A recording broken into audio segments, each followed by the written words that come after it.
Alors, mon ami, prêt à changer les choses? Je vous le garantis. En seulement 7 jours, vous pouvez devenir méconnaissable. Ce n'est pas un discours de gourou à la mode, c'est de la pure sagesse stoïque appliquée à vos veines. Avez-vous déjà réfléchi au temps que vous passez à vous soucier de ce que vous ne pouvez pas contrôler, de l'approbation des autres? Si vous avez répondu « beaucoup », préparez-vous, car ce qui arrive va vous époustoufler et recalibrer votre parcours de développement personnel. Nous sommes sur le point de percer les secrets d'un contrôle émotionnel d'acier et d'éveiller votre véritable raison d'être. Si vous êtes prêt à transformer votre état d'esprit, à cesser de simplement exister et à commencer à vivre avec action et intention, alors cliquez sur « J'aime » et commentez là où vous nous suivez et abonnez-vous pour ne rien manquer. Le chemin vers la résilience et la vertu commence maintenant. C'est parti! Le silence, le premier signe de reconstruction. Ma chère, dans un monde qui réclame l'attention, qui vous bombarde de notifications et d'opinions, le silence est devenu un luxe, presque une hérésie. Mais écoutez-moi bien, le silence n'est pas vide. C'est le jardin où s'épanouit la sagesse stoïque, le terrain d'entraînement de votre discipline mentale. Pensez à Marc Aurèle, l'empereur philosophe, qui même au cœur de la tempête de l'Empire romain, trouva refuge dans ses méditations. Il ne fuyait pas le monde. Il s'y retrouvait, affinant son contrôle émotionnel et renforçant sa raison d'être. Combien de fois avez-vous cherché des réponses ailleurs, dans le brouhaha des réseaux sociaux, dans les conseils de ceux qui ne vivent même pas votre réalité? Le stoïcisme nous enseigne que le véritable pouvoir réside dans notre monde intérieur. C'est dans le silence que l'on commence à déconstruire l'image que l'on s'est créée pour plaire aux autres et à reconstruire qui l'on est vraiment. C'est là que l'on s'éloigne du besoin pathologique d'approbation extérieure, l'une des plus grandes prisons de l'homme moderne. Il ne s'agit pas de s'isoler du monde, mais de trouver un sanctuaire en soi, un lieu où sa vérité résonne plus fort que tout bruit. Épictète, un esclave devenu l'un des plus grands maîtres stoïciens, a martelé cette idée. Concentrez-vous sur ce qui est sous votre contrôle émotionnel, et le reste, eh bien, n'a plus autant d'importance. Le silence est l'outil primordial de la connaissance de soi, le fondement de la première vertu. C'est là que vous écoutez vos pensées, remettez en question vos croyances et identifiez les schémas qui vous emprisonnent. C'est un acte de courage, une plongée au plus profond de vous-même. Si vous voulez vraiment transformer votre vie, commencez ici. Désactivez les notifications. Réservez 15 minutes de votre journée pour ne rien faire du tout. Soyez simplement présent. Ressentez d'abord le calme inconfortable et remarquez comment il se transforme progressivement en clarté. C'est le fondement pour développer la Muji, résilience. Nécessaire pour affronter n'importe quel poste, destin, SO. Aimez-vous ce message? Aimez-le et indiquez d'où vous le regardez. Nous allons maintenant continuer. Cette pause stratégique dans le bruit vous permet d'évaluer vos actions et de réajuster votre boussole intérieure. C'est là que la poussière du quotidien se dépose, révélant l'essentiel, votre objectif face le plus profond. Sénèque nous mettait en garde contre le danger d'une vie sans réflexion. Ce n'est pas que nous ayons peu de temps, mais que nous en perdons beaucoup. Le silence est votre temps gagné, votre opportunité de redéfinir votre récit. Mais ne pensez pas que s'arrêter là soit suffisant. Après avoir renoué avec votre moi intérieur, la prochaine bataille consiste à gagner la journée avant même qu'elle ne commence. Car mon ami, ce que vous faites dès les premiers instants de votre matinée donne le ton à votre existence. Et c'est, oui, un jeu de maître. Vous vous souvenez de ce que nous avons dit sur le silence? C'est le fondement. Maintenant, préparez-vous à la prochaine étape de votre force mentale. Conquérir la journée avant même qu'elle ne commence n'est pas un discours creux de gourou. C'est de la pure sagesse stoïque et de la discipline mentale. Pensez à Marc Aurèle. Il ne se réveillait jamais distrait. Ses méditations matinales avaient pour but d'armer son esprit, lui rappelant la vertu, ce qui était sous son contrôle émotionnel et les inévitables coups du destin. C'est la clé. Le matin est votre terrain d'entraînement personnel. C'est là que vous définissez votre objectif. Calibrez vos priorités et préparez les actions qui comptent. Il ne s'agit pas de se réveiller à l'aveuglette à 5 heures du matin, mais d'être intentionnel. Créez un espace sacré pour vous reconnecter à votre moi authentique avant que le monde extérieur ne vous en éloigne. C'est le moment crucial de votre développement personnel. Épictète nous a appris à distinguer ce que nous pouvons contrôler de ce que nous ne pouvons pas contrôler. Sa routine matinale, aussi simple soit-elle, était un exercice quotidien de cette philosophie. Il savait que la journée apporterait des défis, mais son attitude et ses réponses étaient entre ses mains. Se réveiller avec cet état d'esprit, c'est comme revêtir une armure invisible de résilience. On ne fuit pas les problèmes. On s'arme pour les affronter de front, avec sérénité et concentration. Aimez-vous ce message? Aimez-le, et indiquez d'où vous le regardez. Nous allons maintenant continuer. Adopter un rituel matinal, méditer, lire un livre inspirant ou simplement planifier sa journée, est un acte vertueux. C'est une promesse que vous vous faites de diriger votre propre navire. Vous entraînez votre discipline mentale, renforçant votre réalité intérieure, malgré le chaos extérieur. Mais que se passe-t-il lorsque, malgré toute cette préparation, la journée vous réserve un imprévu? Comment garder son sang-froid lorsque la vie décide de vous mettre à rude épreuve? Mais que faire lorsque la journée vous réserve des surprises? Lorsque le chaos tente de vous voler votre paix intérieure? La première action moins puissante est de se retirer dans le silence. Pour le stoïcisme, ce n'est pas un espace vide, mais un espace vital pour le développement personnel, Là, vous reconstruisez votre contrôle émotionnel, vous éloignant du bruit déstabilisant. C'est votre premier acte de discipline mentale, démontrant que vous maîtrisez votre territoire intérieur. Dans ce retrait, le besoin d'approbation extérieure commence à se dissiper. Accueillez-le. Dans le silence, vous n'êtes pas seul, vous êtes avec vous-même. Pensez à Sénèque, qui valorisait la solitude pour affiner sa sagesse stoïcienne. Dans cette retraite, les opinions et les attentes des autres, qui ne sont pas les vôtres, perdent leur pouvoir. Vous cessez de chercher à impressionner et commencez à vous construire de l'intérieur, en cultivant votre véritable raison d'être et votre vertu. C'est la liberté d'être soi-même, un pilier de votre véritable résilience. Aimez-vous ce message? Aimez-le et indiquez d'où vous le regardez. Nous allons maintenant continuer. Ce silence n'est pas de la passivité, c'est de la pure résilience. C'est une préparation stratégique.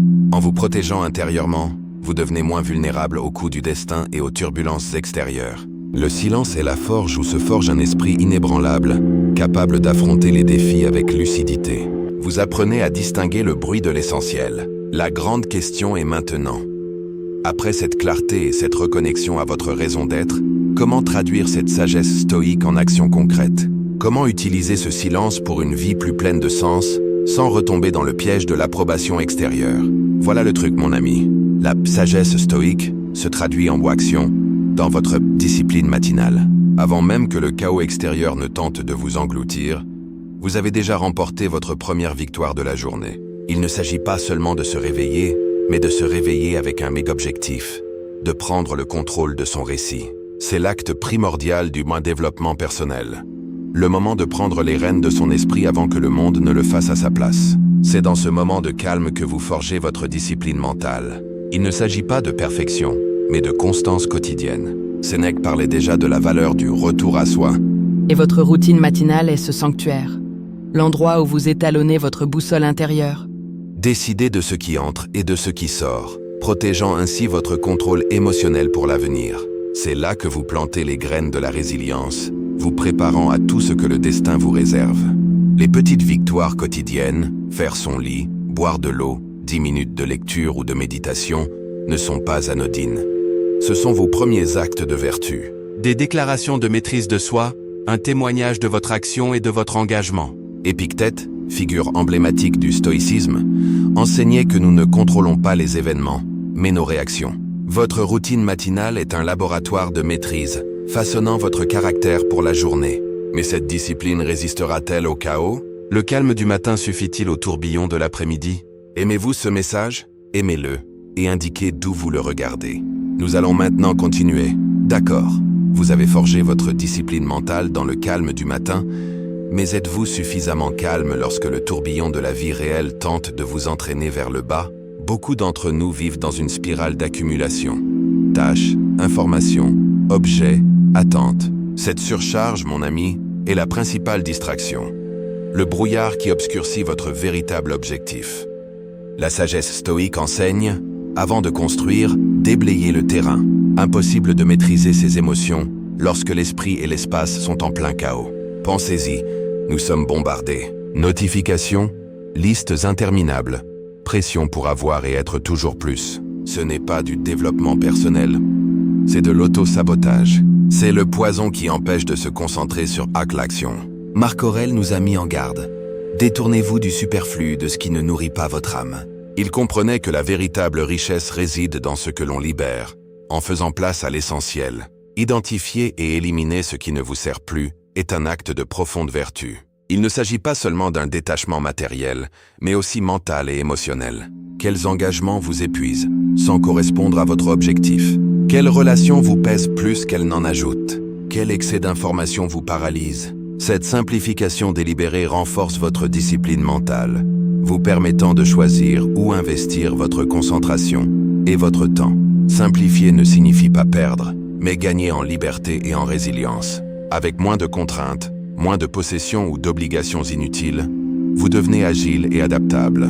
Le destin peut vous surprendre, mais avec une approche légère et dépouillée de tout superflu, vos réactions, comme l'a enseigné Épictète, seront plus claires, plus ciblées et sous votre contrôle émotionnel. La clarté intérieure de la simplification est la clé de votre essence, le silence où s'épanouit votre objectif. Mais une fois le terrain défriché, que semez-vous dans ce terreau fertile? Comment cette clarté se traduit-elle en une force inébranlable?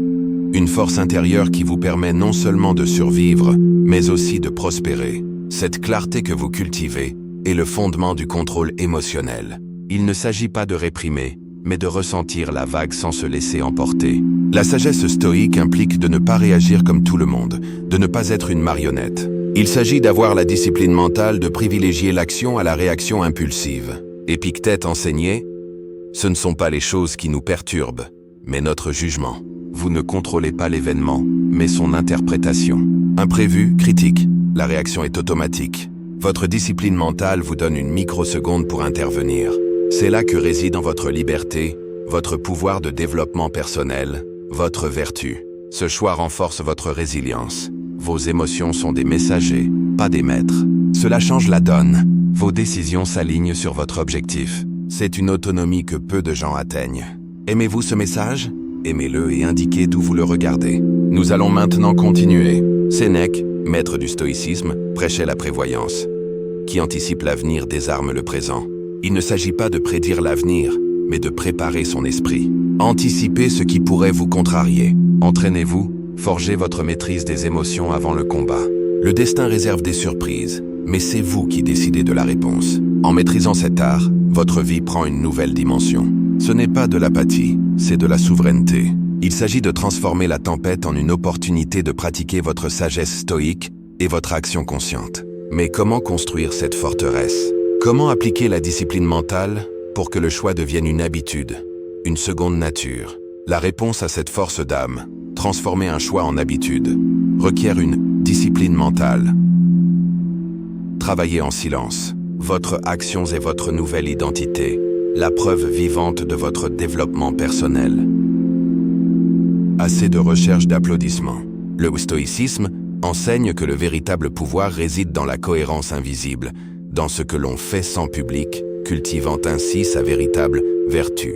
Marc Aurèle gouvernait non pas pour la popularité, mais pour la justice, concentré sur sa mission profonde. Son approbation venait de l'intérieur. Vous êtes-vous déjà retrouvé paralysé, attendant un « like » ? Vous êtes pris en otage. Votre résilience se forge par l'effort personnel. La sagesse stoïque consiste à agir avec maîtrise émotionnelle sans se soucier de la reconnaissance d'autrui. Votre valeur réside dans l'intégrité de votre conduite et non dans la reconnaissance extérieure. Sénèque a dit un jour: « Le travail acharné et invisible forge le caractère. » En répétant chaque jour de petites actions, sans être sous les projecteurs, vous construisez des fondations solides. Les résultats, mon ami, parlent d'eux-mêmes, preuve irréfutable de votre discipline mentale et de votre dévouement. Ne vous vantez pas de vos réussites. L'ampleur de vos without l'action résonnera. Aimez-vous ce message? Aimez-le et indiquez d'où vous le regardez. Nous allons maintenant continuer, en vous concentrant sur la action. Silencieuse, vous vous libérez de l'approbation et canalisez votre énergie vers l'effort. Cela vous aligne sur votre véritable destin, façonné par chacun de vos gestes. Mais que se passe-t-il lorsque le destin vous réserve un imprévu? Lorsque la vie met votre résilience à l'épreuve et exige de l'action face à l'incontrôlable, que faites-vous? C'est précisément là que le stoïcisme nous montre la carte du lien indissoluble entre le physique et le psychique. Pour affronter le destin avec résilience, il faut plus que de la discipline mentale. Le corps doit être un allié. Pensez à Sénèque qui parlait de modération. Il ne s'agissait pas d'être un athlète, mais d'avoir un corps qui ne soit pas un fardeau, permettant d'agir avec vigueur. Comment maîtriser ses émotions et garder un esprit vif si la machine est négligée? La sagesse stoïque ne vénérait pas le corps, mais le considérait comme un outil de vertu. En prendre soin est un développement personnel, un geste quotidien qui renforce la volonté. Par la transpiration, par les défis physiques, que ce soit à la salle de sport, en courant ou en choisissant ses aliments, on exerce sa résilience et sa maîtrise émotionnelle. Ce lien est profond. En soumettant votre corps à l'effort, vous entraînez votre esprit à supporter l'inconfort et à se concentrer sur votre objectif. C'est la discipline mentale à l'état pur, le stoïcisme en pratique. Chaque répétition est une victoire sur l'inertie, une preuve de votre capacité d'adaptation. Aimez-vous ce message? Aimez-le et indiquez d'où vous le regardez. Nous allons maintenant continuer. Épictète, malgré ses limites, a fait preuve d'une force intérieure. Il nous a rappelé que ce ne sont pas les événements qui nous perturbent, mais notre interprétation. Et cette interprétation est robuste lorsque l'esprit est clair et le corps fort. Prendre soin de son corps n'est pas une vanité, c'est une stratégie. C'est investir dans sa capacité d'action, dans la clarté nécessaire pour discerner le destin et ce qui est sous son contrôle émotionnel. C'est le fondement d'une vertu constante. Comment avoir un esprit fort si le corps est un château en ruine? La santé physique est le fondement de la sagesse stoïcienne. Sur cette base, l'étape suivante est cruciale. Comment utiliser un esprit et un corps renforcés pour définir et poursuivre notre objectif le plus élevé, transformant l'intention en action percutante? Après avoir renforcé votre esprit et votre corps, la question qui se posait, comment protéger cette forteresse? Votre énergie, mon ami, est le carburant de votre action dans le moteur de votre objectif. Elle est sacrée. Et, soyons francs, vous tolérez trop ce qui vous affaiblit. Les gens, les habitudes, les schémas de pensée qui sapent votre vitalité sont des voleurs sournois. Le parastoïcisme ne vous donne pas d'excuses. Il vous donne l'outil du contrôle émotionnel. La dichotomie du contrôle. Vous ne contrôlez pas les autres, mais vous contrôlez ce que vous autorisez à entrer dans votre vie, dans votre espace mental. Marc Aurèle parlait de force intérieure. Il ne laissait pas le chaos extérieur s'infiltrer. Et vous? Qu'est-ce qui vous a miné? Cette amitié qui ne fait que se plaindre, le cercle vicieux des ragots, la procrastination qui vous fait perdre votre temps, la peur de dire non. Rompre ces liens est un acte radical de développement personnel, une manifestation de vertu. C'est avoir la discipline mentale d'analyser sa vie et de discerner. Est-ce que cela m'élève ou me déprime? Aimez-vous ce message? Aimez-le et indiquez d'où vous le regardez. Nous allons maintenant continuer. Sénèque nous mettait déjà en garde contre les voleurs de temps et d'énergie. Vous êtes le gardien de votre âme. Prioriser votre bien-être, votre paix, votre concentration n'est pas de l'égoïsme, c'est de la sagesse stoïque. C'est reconnaître que pour faire preuve de résilience face au destin et accomplir votre mission, vous avez besoin de chaque once d'énergie. Avez-vous le courage de procéder à ces coupes nécessaires, de vous libérer de ce qui ne vous sert plus, même si cela vous fait mal au début? Réfléchissez bien. Qu'êtes-vous prêt à sacrifier pour protéger votre sanctuaire intérieur et entretenir votre flamme, prêt pour la prochaine grande action? Très bien, écoutez bien. Nous avons parlé de se débarrasser des poids morts, de préserver son énergie comme si elle était de l'or. C'est là que le B-stoïcisme brille vraiment. Il ne s'agit pas d'être impassible, mais de maîtriser le B-contrôle émotionnel. BEAT, c'est l'astuce ultime du développement personnel. En adoptant la sagesse stoïque et en cultivant la discipline mentale, vous vous forgez une forteresse intérieure. Ce n'est pas que de la théorie, c'est de l'action. Il s'agit de vivre une vie de vertu, de développer la résilience pour affronter tout ce que le destin passe vous réserve, toujours en accord avec votre véritable objectif. N'oubliez pas, votre sanctuaire intérieur est à vous de le protéger. Alors, dites-moi, quelle est la seule chose que vous êtes prêt à éliminer de votre vie aujourd'hui pour vraiment allumer votre feu intérieur? Laissez un commentaire ci-dessous. Si ce message vous a plu, cliquez sur « J'aime ». Partagez-le avec quelqu'un qui a besoin de l'entendre et abonnez-vous pour découvrir d'autres exercices approfondis sur la maîtrise de votre esprit. Ensuite, vous devrez absolument regarder notre prochaine vidéo recommandée pour encore plus d'exercices puissants.